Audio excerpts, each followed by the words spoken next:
শিক্ষা, শান্তি, প্রগতি জনদরদি পার্টির মূলনীতি। এসো ঐক্য হয়ে দেশ গড়ি, জনদরদি পার্টির সঙ্গে চলি। শোষণ বঞ্চনার দিন শেষ, জনদরদি পার্টির বাংলাদেশ।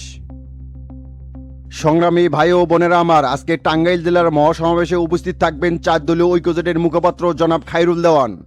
আরও উপস্থিত থাকবেন সিনিয়র যুগ্ম মহাসচিব লিঙ্কন মজুমদার। আরও উপস্থিত থাকবেন আমাদের নয়নের মণি, বাংলাদেশের রাজনীতির রাখাল রাজা, গরিবের বন্ধু, যার হাত ধরে বাংলাদেশের রাজনীতির পরিবর্তনের সূচনা হয়েছে, যার হুঙ্কারে সকল দেশদ্রোহী এবং ষড়যন্ত্রকারীরা পালিয়ে বেড়াচ্ছে, সত্যের প্রতীক, অন্যায়ের বিরুদ্ধে লড়াকু সৈনিক, বাংলাদেশের রাজনীতির রাজপুত্র, জনদরদি পার্টির প্রেসিডেন্ট এবং 4 দলীয় ঐক্যজোটের প্রধান জনাব কোবা শামসু। ভাইয়েরা আমার, সরকারি দল নানানভাবে চেষ্টা চালিয়ে যাচ্ছে যাতে করে বাংলাদেশে আমরা গণতন্ত্র ফিরিয়ে না আনতে পারি। মূলত তারা বাংলাদেশে গণতন্ত্রের নামে ফেসিবাদী কায়েম করেছে। আজকে বাংলাদেশে গ্যাস নাই, বিদ্যুৎ নাই, মানুষের পেটে ভাত নাই, বাজারে গেলে নিত্যপণ্যের দাম আকাশচুম্বী।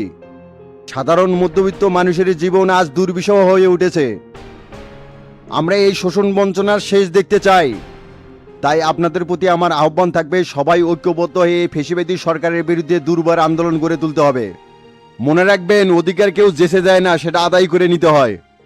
আমি আর বেশি কথা বাড়াতে চাই না। এখন আপনাদের সামনে গুরুত্বপূর্ণ বক্তব্য নিয়ে আসছেন বাংলাদেশের রাজনীতির আইকন, পরিবর্তনের ধারক, রাজনীতিতে যার ধূমকেতুর মতো আগমন, বাংলাদেশ জনদরদি পার্টির চেয়ারম্যান, 4 দলীয় ঐক্যজোটের প্রধান জনাব কোবা শামসু।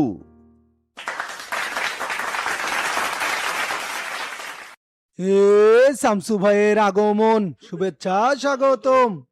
টাঙ্গাইলবাসীর পক্ষ থেকে লাল গোলাপের শুভেচ্ছা, আলমগীর ভাইয়ের পক্ষ থেকে লাল গোলাপের শুভেচ্ছা, মুরাদ ভাইয়ের পক্ষ থেকে লাল গোলাপের শুভেচ্ছা। বাংলাদেশে কোন উন্নয়ন মার্কা আছে রে? আছে। কোনসে মার্কা? কলম। আরো জোরে, কলম। সংগ্রামী ভাই ও বোনেরা আমার, আসসালামু আলাইকুম। টাঙ্গাইলবাসী সবাই কেমন আছেন? আজকের এই সমাবেশে আপনাদের উপস্থিতি দেখে আমি মুগ্ধ হয়ে গেছি। এখানে সাংবাদিক ভাই আর প্রশাসনরা যেভাবে সাপোর্ট দিয়ে যাচ্ছে তার জন্য আমার পক্ষ থেকে আন্তরিক শুভেচ্ছা জানাচ্ছি। আজ আমি এখানে এসেছি আপনাদের কথা শুনতে, আপনাদের কষ্টের ভাগ নিতে এবং ভবিষ্যৎ টাঙ্গাইলের উন্নয়ন স্বপ্ন দেখাতে। আপনারা জানেন, টাঙ্গাইল শুধু একটা জেলার নাম না, এটা বাংলাদেশের গর্বিত একটি অঞ্চল। এই মাটির তাঁতিরা শুধু শাড়ি বনে না, তারা বনে আমাদের সংস্কৃতি, আমাদের ইতিহাস, আমাদের পরিচয়। টাঙ্গাইলের শাড়ি পৃথিবীর দরবারে বাঙালির পরিচয় বহন করে। এর ঐতিহ্য রক্ষার অঙ্গীকার অবশ্যই আমাদের দায়িত্ব এবং কর্তব্য। তাই আজ আমি সরকারের কাছে একটি প্রশ্ন করতে চাই, যে তাঁতিরা সুন্দর করে শাড়ি বোনেন তাদেরকে কেন ন্যায্য মূল্য থেকে বঞ্চিত করা হচ্ছে? আজ বাঙালির ঘরে এত অভাব কেন? সিন্ডিকেটের মাধ্যমে আজ আমাদের এই ঐতিহ্যকে ধ্বংস করার পায়তারা করা হচ্ছে। যে কৃষক আমাদের খাদ্য উৎপাদন করে সেই কৃষক কেন ন্যায্য মূল্য পাচ্ছে না? সব খায়া ফেলায় মধ্যবিত্ত, সিন্ডিকেট এবং পাইকারিরা। যে তরুণের কাছে শক্তি আছে, মেধা আছে, স্বপ্ন আছে, সে কেন কাজের জন্য নিজের জেলা, নিজের গ্রাম ছেড়ে অন্য জায়গায় ছুটবে? আপনারা মাথায় রাখবেন, জনদরদি পার্টি এসব সিন্ডিকেট ভাঙতে রাজনীতিতে এসেছে। আমরা এমন এক বাংলাদেশ চাই যেখানে কৃষক তার ফসলের ন্যায্য মূল্য পাবে, তাতে তার প্রাপ্য সম্মান পাবে, শ্রমিক তার অধিকার ফিরে পাবে, তরুণ পাবে কর্মসংস্থানের সুযোগ, আর সাধারণ মানুষ পাবে নিরাপদ এবং সম্মানজনক জীবন। তাই আমাদের রাজনীতির মূল কথা খুব সহজ, দেশ আগে, মানুষ আগে, জনদরদি পার্টি সবার পাশে। প্রিয় ভাই ও বোনেরা, জনদরদি পার্টি মানুষের কাছে ক্ষমতার জন্য যাবে না, মানুষের সুখে দুঃখের দায়িত্ব নেওয়ার জন্য পাশে যাবে। আমরা চাই রাজনীতি হোক মানুষের জন্য, চেয়ারের নয় দায়িত্বের জন্য, ক্ষমতা নয় সেবার জন্য। তাই আসুন আমরা হিংসা বিভেদ ভুলে মানুষকে মানুষ হিসেবে দেখি। আজ আপনাদের মাঝে ঘোষণা দিয়ে যাচ্ছি, টাঙ্গাইল জেলার সভাপতি মঈনুদ্দিন আলমগীর এবং সাধারণ সম্পাদক হিসেবে মুরাদ তালুকদারকে মনোনীত করে গেলাম। আপনারা সবাই এদের নেতৃত্বে ঐক্যবদ্ধ হয়ে জনদরদি পার্টির পাশে থাকবেন, এই আশাবাদ ব্যক্ত রেখে আজকের বক্তব্য এখানে শেষ করলাম। সবাই ভালো থাকবেন, সুস্থ থাকবেন। আসসালামু আলাইকুম।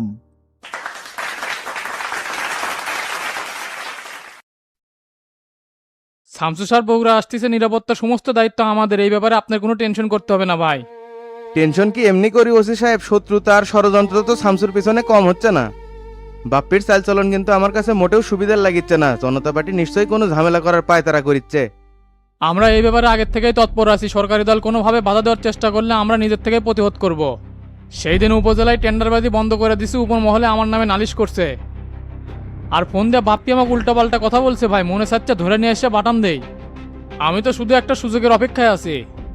আপনি কোনো চাপ নেবেন না, বেশি বাড়াবাড়ি করলে ফেলে দিতে বিন্দু পরিমাণ সময় নিব না। এসপি সাহেবের সাথে আমার কথা হয়েছে, সরকারি দলের লেসপেন্সারি করলে কপালে দুঃখ আছে সবার। সেটা করার সুযোগ নাই ভাই, ওগুলা কোনো নেতা হলো ব্যক্তিত্ব নাই, কিছু নাই, খালি খাও খাও স্বভাব। জননেতা হতে হেডাম লাগে, সেটা তো বাপ্পি রাজ্জাকের মধ্যে দেখতে পাচ্ছি না। আপনারা সমাবেশের কার্যক্রম চলমান রাখেন, প্রশাসন আপনাকে ব্যাকআপ দেওয়ার জন্য রেডি আছে। এইবার যদি জনতা পার্টি বেশি প্যাও করে না, তাহলে সবার অবস্থা খারাপ করে দিমু। হ্যাঁ হাবিব ভাই বলেন। তে মাস্টার থানাতে আসো নাকি বার হস? না এখনো থানাতেই আছি, এখান থেকে আবার ডিসি সাহেবের সাথে মিটিং আছে। তে হাবিব ভাই সারাগান্দির ফজলু কি আসছে? ওরা তো দুপুরের পর আসবি, ওগরে সভাপতি সেক্রেটারি দুজনে কি ডাকছি। আর ফুলের ব্যবস্থা করার জন্য কাক দায়িত্ব দিছ? ওগুলা অন্তরেক দেওয়া আছে, ওই সব ব্যবস্থা করবি। তে তোতা কি এখনো পার্টি অফিসে আসেনি? আচ্ছা, তো আমি আর তো তোমার আসার অপেক্ষাতেই পার্টি অফিসে বসে আছি। আপনারা এক কাজ করেন, মাঠে যায় দেখেন স্টেজের কাজ কিভাবে কি করিচ্ছে। আমি ডিসি সাহেবের সাথে মিটিংটা সেরে ঘন্টাখানিকের মধ্যে আসিচ্ছি। আচ্ছা ঠিক আছে, আসো। এখান থেকে আবার ডিসি স্যারের কাছে যাবেন ভাই? সবার কাছেই তো যাওয়া লাগবে, বগুড়া শহরে এত বড় একটা সমাবেশ করতেছি, সবারই তো সাপোর্ট দরকার আছে। শোনেন, আমরা কিন্তু আলতাফন্নেসা খেলার মাথায় স্টেজ সাজাচ্ছি, আর শামসু কিন্তু আজকে রাতের মধ্যেই বগুড়ার ঢুকবি। সবকিছু আপনার উপরই অর্পণ করে দিলাম, কোনো ধরনের বিশৃঙ্খলা যাতে না হয়। আপনি একবারে টেনশন মুক্ত থাকেন ভাই, আমাদের একটা ফোর্স অলরেডি স্টেজের ওখানে আছে। এই বগুড়া শহরে এমন নিরাপত্তা দিব, একটা চুল পরিমাণ বিশৃঙ্খলা হওয়ার সুযোগ থাকবে না। অসংখ্য ধন্যবাদ ওসি সাহেব, তাহলে এখন আমি উঠি, ওদিকে অনেক কাজ বাকি আছে। ঠিক আছে ভাই, আমি নিজেই কিছুক্ষণ পর ওখানে পরিদর্শনে যাচ্ছি।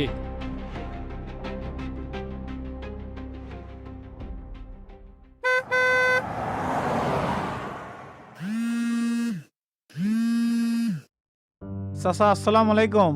ওয়ালাইকুম আসসালাম। শামসু কোথায় এখন? টাঙ্গাইলের প্রোগ্রাম শেষ করে সিরাজগঞ্জের উদ্দেশ্যে রওনা দিলাম। বগুড়ার তাহলে কয়টার মধ্যে ঢুকিচ্ছ? সেটা তো এখনই বলতে পারতেছি না, সিরাজগঞ্জের প্রোগ্রাম শেষ করে নলকা আর শেরপুর থামতে হবে। রাতের মধ্যে ইনশাল্লাহ বগুড়া চলে যাব। আচ্ছা আসো, এদিকে সকল প্রস্তুতি নেওয়া শেষ, তোমার অপেক্ষায় বগুড়াবাসী অধীর আগ্রহে বসে আছে। ঠিক আছে চাচা।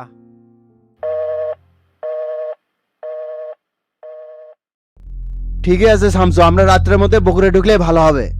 আর সিরাজগঞ্জের জুয়েল মন্ডলের দায়িত্ব দিয়ে কিন্তু খুব ভালো হয়েছে, ওর কিন্তু হেডাম আছে। সরকারের সাথে টক্কর দিবার গেলে হেডামালা লোক ছাড়া হবে না খায়রুল ভাই। এই জন্যই তো জুয়েল মন্ডলের সাথে লঙ্কার মাসুদকে অ্যাড করে দিছি।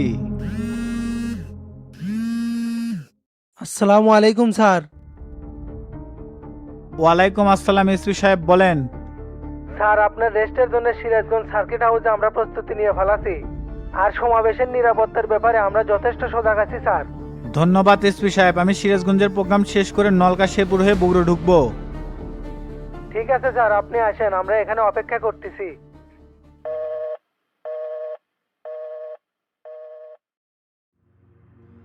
বাপ্পি আর রাজ্জাক মিলে তো বিক্ষোভ মিছিলের প্রস্তুতি নিচ্ছে হাবিব ভাই।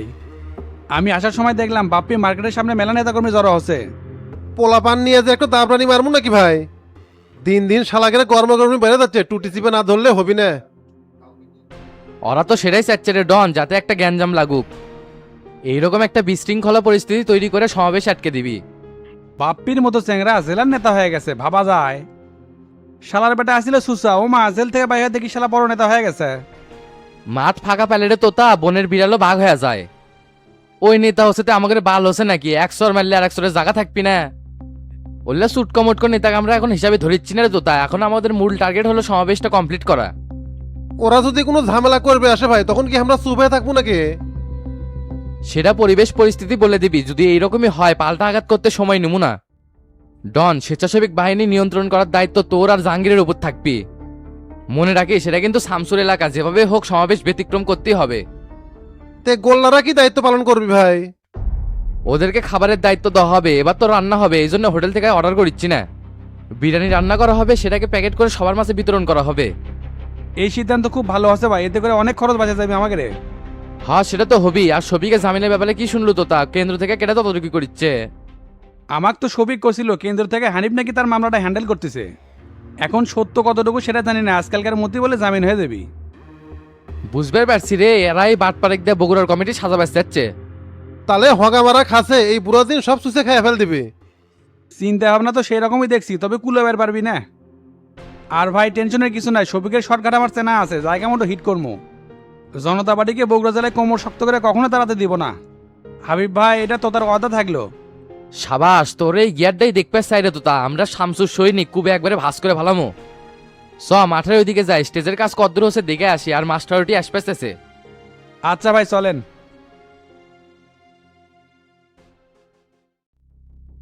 তোদের দুইজনে অ্যাক্টিভেশন কিন্তু খুব শক্ত হওয়া লাগবে রে জুয়েল। সিরাজগঞ্জ জেলা কিন্তু বাংলাদেশের মধ্যে খুব গুরুত্বপূর্ণ। উত্তরবঙ্গ যেমন রাজধানীর পাওয়ার হাউস, তেমনি সিরাজগঞ্জ হলো রাজপথের প্রবেশদ্বার। এখানে জনদরদির পার্টির ঝান্ডা খুব শক্তভাবে গাড়তে হবে। আমরা সেই লক্ষ্য নিয়ে কাজ করে যাচ্ছি ভাই। গাজীপুর, রায়গঞ্জ, উল্লাপাড়াতে অলরেডি আমাদের কমিটি গঠন করা হয়ে গেছে। সাজাদপুর, বেলকুচি আর কামারখন্দে আমাদের কার্যক্রম চলমান। এই উপজেলাগুলোতে ভাই ভালো নেতা বসানোর জন্য যাচাই বাছাইয়ের কাজ চলতিছে। আর জনতা পার্টির আইনুল্লাহ শরীফ তো সেই বাগড়া মারিচ্ছে ভাই। ওই বাগড়া মারে কুর সাহসে, তোমাকে তো সব ধরনের ইনস্ট্রাকশন আমি দিয়ে দিছি। সিরাজগঞ্জে আমার আসাম মানে অর্ধেক কাজ তো শেষ হওয়ার কথা। সেটা তো হচ্ছেই ভাই, আপনার সফরকে ঘিরে তৃণমূল নেতাকর্মীদের মধ্যে ব্যাপক উৎসাহ ও উদ্দীপনা দেখা যাচ্ছে। জনগণের কাছ থেকে আমরা ব্যাপক সাড়া পাচ্ছি। উদ্দীপনা থাকা ভালো, কিন্তু রাজনীতি আলাদা জিনিস। আমাদের জনদরদি পার্টির শিকড় কতদূর পর্যন্ত গেল সেটা হচ্ছে দেখার বিষয়। মোটামুটি ভাই সব জায়গাতেই কাজ শেষ হয়ে গেছে, খালি সদর উপজেলার কমিটি নিয়ে চিন্তার মধ্যে আছি। আরিফ আর রবিন গ্রুপের মধ্যে তো দ্বন্দ্ব চলিচ্ছে। পেশাল তো আমি সেই দিনে শুনলাম, এই সময় গ্রুপিং করে কোনো ফায়দা হবে না। দলের ঐক্য ধরে রাখতে হলে সবাইকে মিলেমিশে কাজ করতে হবে, এখনই সময়। বেশি ক্যাসর ম্যাসর করলে না, দুইজনে কি কমিটির থেকে বাতিল করে অন্য কাউকে বসামো। জুয়েল মন্ডল বিরোধী দল কিন্তু বসে নাই, তারা যে কোনো মূল্যে আমাদের আটকানোর চেষ্টা করবে। লস্কর আর মতিন জনতা পার্টির খুব পুরাতন নেতা, এদের সাথে আলাদাভাবে খেলতে হবে। তাই তোমাদের মূল 3টে জায়গায় ফোকাস করার পরিকল্পনা করতে হবে। বেলকুচি আর সাদাতপুর তাদের অধিকার আদায়ে জনদরদি পার্টির পাশে দাঁড়াতে হবে। তরুণদেরকে টেনে প্রত্যেকটা ইউনিয়নে খেলাধুলার আয়োজন করতে হবে এবং তাদের পাশে থাকতে হবে। আর দুর্গম চর যমুনার এলাকাতে ত্রাণ ও চিকিৎসা সেবা দিয়ে মানুষের মন জয় করতে হবে। মনে রাখবে জুয়েল, রাজনীতিতে যে আগে চাল দিতে পারবে পরিস্থিতি তার দিকেই যাবে। আমাদের প্রধান টার্গেট থাকবে জনগণের মন জয় করা। আর মাসুদ, তোমার কাজ হচ্ছে সদর উপজেলার কমিটির দ্বন্দ্ব সমাধান করা। কাজের স্পিড বাড়াও, শুধু 3টে পয়েন্টে থামে থাকলে হবে না। আপনি উচিত কথা বলছেন ভাই, এই কৌশলগুলো কাজে লাগালে সিরাজগঞ্জের জনদরদি পার্টিকে কেউ দাবিয়ে রাখতে পারবে না। ঠিক আছে ভাই, এখন চলেন, সমাবেশে সবাই আপনার কথা শোনার জন্য অপেক্ষা করছে। আচ্ছা ঠিক আছে, চলো। শোন না বে, তোর টাকা কিন্তু আমরা বহুত কষ্টে তুলে দিছি। গোল্লা মাই যদি এটি হস্তক্ষেপ না করলো নি, তাহলে আইনাল তোক টাকাই দিল নি না। তাই বলে রে মিজান খালি 60,000 টাকা দিল।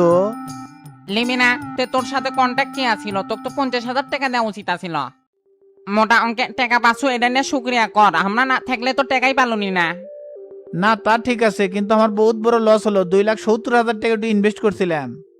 এখন মামাতো ভাইক যে কেমনে বুঝামো সেই টেনশন করতেছি। যে অকাম করছিল সেটা ডোনেশন দেওয়া লাগবে না? আমরা না থাকলে তো তোর জেলের ভাত খাওয়া লাগলো নে। ক্যারে রাব্বি, কাগজপাতিগুলো নিয়ে যাচ্ছু? ও ভাই, যা যা বলছিলেন সব কাগজপাতি লিয়ে যাচ্ছি। এ মিজান, ওর সাথে সব হিসাব নিকাশ কমপ্লিট হচ্ছে? হ মাই হসে, অক টাকা পয়সা সব বুঝাও দিছে। শোন রাব্বি, কাগজপাতি নিয়ে যায় আজকে আয়নাল ভাইয়ের নামে গাড়ি লিখে দিব। আর এগলে না জানি কোনো ঝামেলা না হয়, আমি কিন্তু সব হিসাব নিকাশ মিটে নিছি। আচ্ছা ঠিক আছে ভাই, কিন্তু আরেকটা অনুরোধ আছিল। আইনাল ভাই যেহেতু রেন্টে কারে কার্ডটা চালাচ্ছে, আমাকে যদি একটু ড্রাইভার হিসেবে ওখানে রেখে দিতেন। এখন তো আমার কোনো চাকরিও নাই, খুব বিপদে আছি, আমারও তো না কিছু করে খাওয়া লাগবে। তুই যে অকাম করছু, আয়নাল ভাই যে তোকে নেক্সট টাইম বিশ্বাস করবি সেটা তো মনে হয় না। তারপরেও আপনি না কথা কয়ে দেখেন, আমি তো সবকিছুর জন্য ক্ষমাই চাইছি। আচ্ছা ঠিক আছে, যা, এই ব্যাপারে আয়নালের সাথে কথা কমুনি আমি। ঠিক আছে ভাই। এ মিজানে চল, পার্টি অফিসে যাওয়া লাগবে। রান্না বান্নার দায়িত্ব কিন্তু হামাগরেই দিছে। দিছে, সমস্যা নাই। তাহলে আমি সাদত ভাই ফোন দিয়ে ডেকে নিয়ে আসি, ওই তো সেই রান্না পারে। আর বাজারে কি করবেন, এখনই যাবেন না পরে? চ আগে ওই দিক যাই, দেখি চাচারা কি কয়। রাব্বি তুই যা, সময় নষ্ট করিস না। মাই চলেন।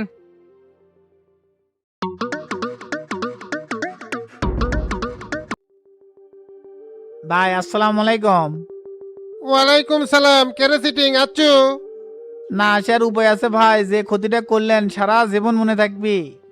ওরে শালা, ক্ষতি আমি তোর করছি না তুই আমার করছিল? তুই যে অন্যায়টা করছিল রাব্বি, আমি যদি চাইলামনি তোকে জেলের ভাত খাওয়ালামনি। মেলাদিন হামাইটি কাজ করছু, গরিব মানুষ হিসেবে ছাড় দিছি। ও ভাই কি যে ছাড় দিয়েছেন সেটা তো বুঝলামই, টাকা পেলে মাত্র 60,000, এটা কোনো কথা হলো? কোষ কি রে, আমি না 80,000 দিলাম, তুই 60,000 পালো কিরম করে? ওটা ওকারের সাথে কন্টাক্ট আছিল যে টাকা তুলে দিয়ে পারলে 20,000 টাকা দিমো। ঠিকই আছে, তোর মতো বাটপারের এঙ্কা হয় উচিত। তে কাগজপাতি সব নিয়ে যাচ্ছ? নিয়ে যাচ্ছি, রেজিস্ট্রি অফিসে চলেন। আপনার গাড়িটা লিখে দিয়ে পারলে দায় মুক্ত হওয়ার ভাই। আপনার কাছে একটা রিকোয়েস্ট ছিল ভাই, শেষ বেলায় একটা কথা কম রাখবেন। আগেই করছি, আমি কিন্তু কোনো টাকা পয়সা দিয়ে পারবো না। কি অনুরোধ ক? যেহেতু দোকান থেকে বাইরে করে দিয়েছেন, আমার তো কোনো চাকরিও নাই, রেন্টেকার ড্রাইভার হিসেবে যদি আমাকে নিলেন নি ভাই, খুব উপকার হলো নি। আইনালার বেল তোলায় যাবি না, বহু শিক্ষা হয়ে গেছে। শালা বাটপার, এখন তো গাড়িটা দিয়া সেটা হারাই। তুই যে ওয়াকামটা করছু রাব্বি, আমার মনে তার তোর জন্য জায়গা নাই। এখন তুই বাইরে যা দাঁড়া, আমি দোকান বন্ধ করে আসিচ্ছি। আচ্ছা ভাই ঠিক আছে।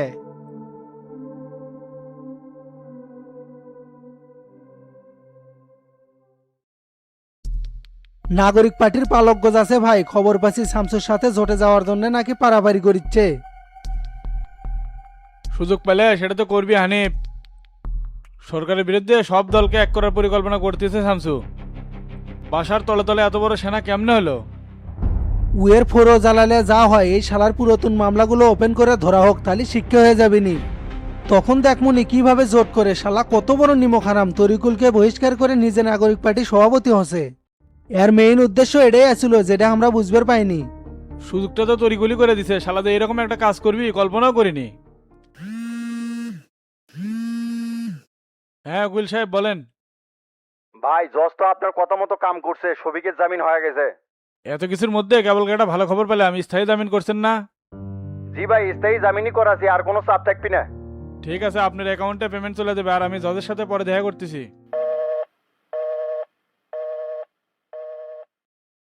যাক, জজ তাহলে আমাদের কথা মতো কাজ করছে ভাই। হ্যাঁ আমি তো ভাবছিলাম লোক তেরে আছে, হয়তো বা উল্টাপাল্টা করতে পারে। জজকে মোটা অঙ্কের একটা গিফট করতে হবে, যে করে হোক এই লোককে আমাদের ফেভারে রাখতে হবে। ঠিক আছে ভাই, আর শফিককে যে বগুড়া জেলা সভাপতি বানাবার চাচ্ছেন, প্রেসিডেন্ট তো ঝামেলা করতে পারে। সভাপতির কোনো কথা ধরা যাবে না, পরিস্থিতি মোতাবেক আমাদের কাজ করতে হবে। লিডার যাই কয় কোক, ওনার কথা শুনে রাজনীতি করা দেবে না। তুমি এডিশনাল কামরুলকে ডেকে বাসারের ব্যাপারটা সেট আপ করো। অক জেলে না আটকেলে জোটে যাওয়ার খাওয়া আর মিটিচ্ছে না। আচ্ছা ভাই ঠিক আছে, ওয়াক আমি এখনই ফোন দিয়ে ডেকে ব্যবস্থা করতেছি।